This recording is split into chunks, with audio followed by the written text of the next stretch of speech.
RL Location Automobile. Pour toutes vos locations de voitures et utilitaires en Guadeloupe, faites appel à RL Location Automobile. Avec RL Location Automobile, réservez en toute tranquillité 7 jours sur 7, 24 heures sur 24. RL Location vous propose une large gamme de voitures et d'utilitaires au meilleur prix sur le site internet www.rl-location.com. RL Location, c'est aussi l'assistance et la livraison. Pour tout renseignement, contactez-nous au 0590 10 66 87. Attention, offre exceptionnelle jusqu'au 20 octobre. Véhicule catégorie A, 15 € par jour. Véhicule catégorie B, 20 € par jour. Martinique Actualité. En Nouvelle-Calédonie, cette nuit de mercredi à jeudi, 2 néo-calédoniens ont été tués par des gendarmes du GIGN. En Nouvelle-Calédonie, 2 hommes de plus sont morts dans la nuit du mercredi au jeudi 19 septembre. Ils avaient 20 et 30 ans. Ils ont été tués par les gendarmes au cours de nouvelles émeutes à Saint-Louis, bastion indépendantiste situé au sud de Nouméa. Depuis plusieurs semaines, les forces de l'ordre mènent des opérations dans ce quartier. Elles sont à la recherche d'une dizaine de personnes soupçonnées d'être à l'origine des tirs qui ont conduit en juillet dernier à la mort de 2 gendarmes. Les 1200 personnes vivant dans le quartier ne peuvent y accéder qu'en présentant une pièce d'identité. Ailleurs, la quasi-totalité des barrages a été levée et la circulation a été rétablie. Je vous le disais en titre, ce matin jeudi, une soixantaine de chauffeurs de taxi ont réalisé une opération Mollocueil sur l'autoroute avant de se rendre à la préfecture. Ils disent s'être mobilisés pour appuyer le mouvement de contestation contre la vie chère mené par le RP-PRAC. Ils se sont rendus à la préfecture.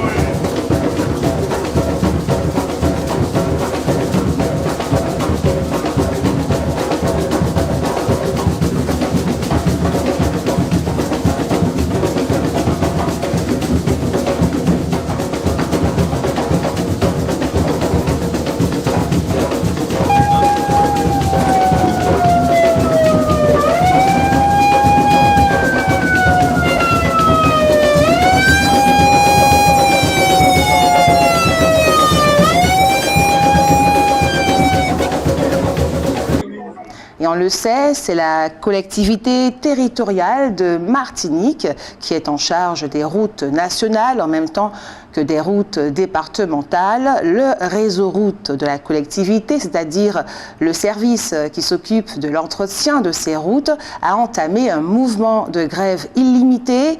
Il estime ne pas avoir le matériel nécessaire et le personnel suffisant pour remplir sa mission. On sait que dans la nuit de lundi à mardi, un homme a reçu une balle au thorax. Grièvement blessé, il est actuellement hospitalisé. La procureure de la République a affirmé qu'elle n'était pas en mesure de préciser si cette balle a été tirée par des émeutiers ou par des forces de l'ordre.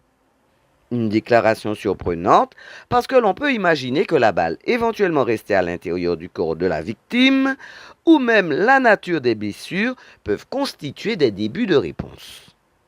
Il est peu probable que les émeutiers utilisent les armes de même calibre que les forces de l'ordre. Rappelons que depuis dimanche dans la nuit, selon le parquet, il y a eu 15 interpellations et 11 blessés dans les rangs des forces de l'ordre. Le couvre-feu décrété par le préfet Jean-Christophe Bouvier sera effectif au moins jusqu'au 23 septembre, même si il ne semble pas avoir atteint son objectif. Le préfet avait en effet espéré pouvoir contrôler Sainte-Thérèse en étant tranquille dans les lieux soumis au couvre-feu, mais il n'en a rien été. Des désordres ont été constatés même dans 16 endroits et ils ont continué à Sainte-Thérèse. Comme il fallait s'y attendre et comme rien de particulier ne se passe en Guadeloupe et en Guyane, il semble que ce soit une centaine de gendarmes en poste dans ces deux territoires qui vont venir dans les prochaines heures prêter main forte à leurs collègues de Martinique. Depuis le début du mouvement de contestation contre la vie chère, 44 véhicules ont été incendiés, 35 locaux commerciaux privés ont été attaqués et les autorités ont procédé à 15 interpellations. 11 fonctionnaires de police et un manifestant ont été blessés par balle. Rosette Jean-Louis, présidente du Conseil citoyen de Sainte-Thérèse, l'un des quartiers plus touchés par les violences toutes ces dernières nuits, dit ne pas approuver la méthode mise en place par les manifestants. En Nouvelle-Calédonie, le couvre-feu en vigueur depuis les émeutes de mai a été allégé le 13 septembre. Il s'applique de 22h à 5h, mais à partir du 21 septembre au matin et jusqu'au 24 septembre inclus, il s'appliquera de 18h à 6h. Le 24 septembre est en effet la date anniversaire de la prise de possession de l'archipel par la France en 1853, une date sensible en Nouvelle-Calédonie où 13 personnes ont trouvé la mort depuis le début des troubles dans l'archipel. Rodrigue Petitot, le président du RP-PRAC, veut que les produits aient le même prix en France hexagonale et dans les régions ultra-périphériques, nonobstant la distance. En fait, dès lors, il réclame la continuité territoriale. Pour l'heure, l'État, les distributeurs et les collectivités ont pour objectif une baisse de 20% en moyenne du prix de 2500 produits de première nécessité. La députée socialiste Béatrice Belley a lancé un appel au calme et à la reprise des discussions concernant la cherté de la vie. Elle ne voit pas d'inconvénient à ce que les discussions soient filmées et mises à disposition du public comme le souhaite M. Petitot et ses amis. Rappelons que le préfet refuse cette option en affirmant que le comportement des uns et des autres devant des milliers de personnes par caméra interposée n'est pas le même en l'absence des caméras. C'est ce dont on s'est rendu compte dans le monde entier. C'est pour cela que ce qu'exige M. Petitot et ses amis n'existe nulle part. Rarement un seul film aura procuré à sa réalisatrice une telle notoriété. Ainsi, la ville de Schœlcher fête le 41e anniversaire de la sortie du film Rue Cazenègre de Zane Palsy.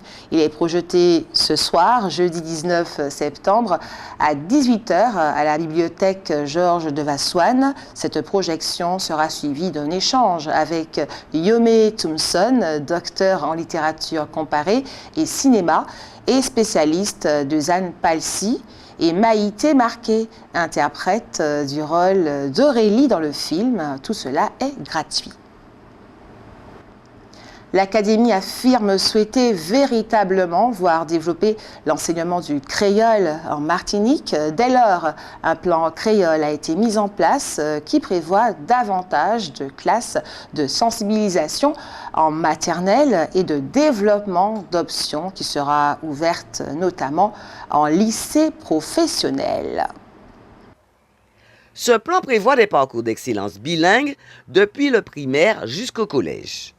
Les classes bilingues en primaire présentent un enseignement horaire de 50% en français et 50% en créole. Il faut savoir que depuis la rentrée 2022, le nombre de classes a été multiplié par plus de 4.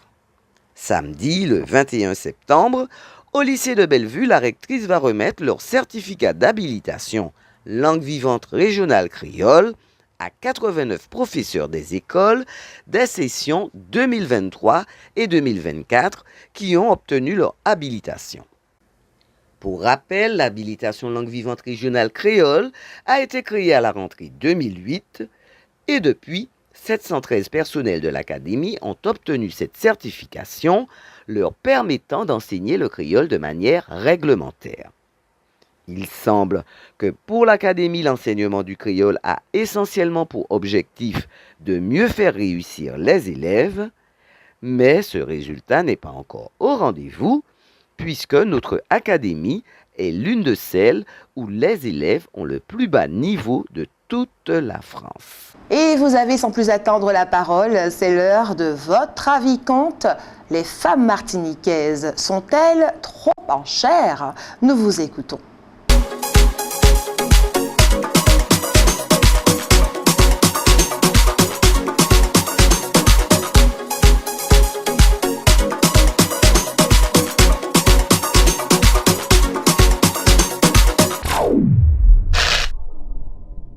Les femmes martiniquaises sont-elles souvent trop en chair? Ouais, la moitié. La moitié. La moitié? Ouais. La moitié. C'est pas tous. Il y en a qui sont bien. Peut-être que ça s'habille un peu trop et tout nu, quoi, un peu trop et tout en rien. Et oui, elles sont trop grosses. Gucci. Ok, il faut maigrir un peu, tout le pizza, tout le etc. Trop grosses. Un peu trop en chair. Gucci. Enfin, je ne sais pas, c'est peut-être à l'alimentation. Parce que normalement, ça devient de plus en plus inquiétant, quoi. Je ne pense pas. Parce que déjà, moi, mal placé pour vous dire non. Et puis, on aime cuisiner, on aime manger ce qu'on appelle de bonnes choses, qui pas forcément bon pour la santé. Le sucre, oui, mais il n'y a pas que le sucre. On aime les légumes du pays, on aime la bonne viande, le bon poisson. Quand on accompagne ça avec des haricots rouges, des haricots blancs, ça donne des femmes en chair. Oui, parce qu'elle mange trop de McDo, trop de sauce sucre, trop de soda, coca. Voilà, il ne faut pas de sport. Et pour madame, tu penses la même chose? Ouais, la même chose. Je pense qu'ils n'ont pas une hygiène de vie, de santé, d'alimentation. Ils mangent pas assez des trucs verts. Dès qu'ils sont pressés aussi, les jeunes, ils n'ont pas le temps de s'asseoir pour faire un repas convenablement.